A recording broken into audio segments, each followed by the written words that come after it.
தூத்துக்குடி நகர் பகுதியில் நேற்று பெய்த கனமழையின் காரணமாக பல்வேறு பகுதிகளில் வெள்ள நீரானது தேங்கி இருந்தது. சில பகுதிகளில் இன்று வெள்ள நீர் வடிந்த போதும் தூத்துக்குடி பிஎன்டி காலனி பகுதியில் வெள்ள நீரானது வடியாத நிலையே தொடருது. வெள்ள நீரை அகற்றுவதற்கு தூத்துக்குடி மாநகராட்சி மேயர் ஜெகன் பல்வேறு நடவடிக்கைகளை மேற்கொண்டு வராரு.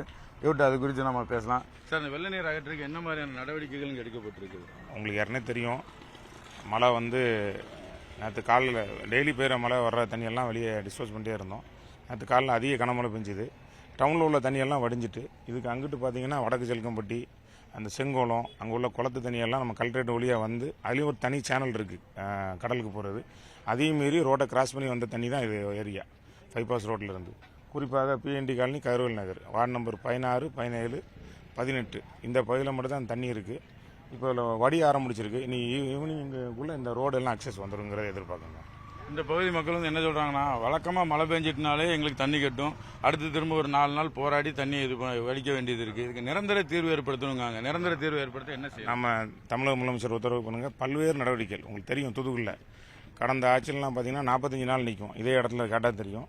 தூத்துக்குடி பகுதியில் எங்கேயுமே தண்ணி கிடையாது. மழை பெஞ்சு மழையோட அளவுக்கு இருமே ஒரு மணி நேரம் 2 மணி நேரத்தில் போயிட்டு இந்த பகுதியில் எல்லா இடமும் ஸ்ட்ரோமோ ட்ரைனேஜ் ரெடி பண்ணியிருக்கோம்.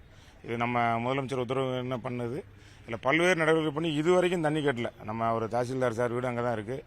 எல்லாமே தெரியும். இது வரைக்கும் கேட்டல. இந்த மழை போன 100 வருஷம் மழை பெஞ்சதில்லை, எல்லா இடமும் போச்சு. அதுக்கு காரணம் கோரம்பலமும் சேர்ந்து வந்ததுனால கோரம்பலத்தை நாங்கள் லாக் பண்ணிட்டு வந்தாட்ட அதனால் அந்த பெரிய வெள்ளம் வரல. இந்த காட்டாத வெள்ளவுக்கு இப்போ அடுத்த பிளான் போட்டுட்ருக்கோம். ஆணையாளர்லாம் இது முடிஞ்ச பிறகு ஜனவரியில் வேலை நடக்கும்.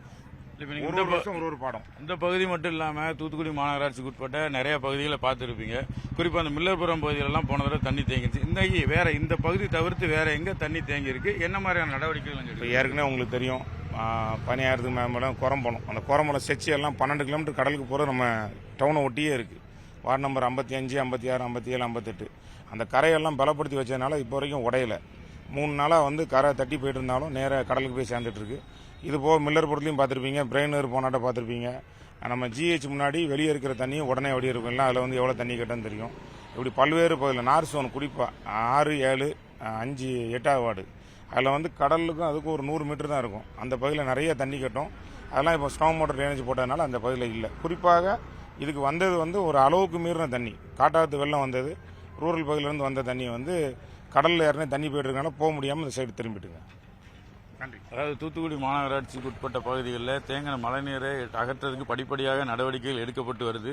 குறிப்பாக அந்த பிஎன்டி காலனி பகுதியில் தேங்கிய மழைநீர் இன்று மாலைக்குள்ள அகற்றுறதுக்கான நடவடிக்கைகள் எடுக்கப்பட்டு வருகிறது அப்படின்னு சொல்லி மேயர் இடத்துல நம்பிக்கை தெரிவிச்சிருக்காங்க.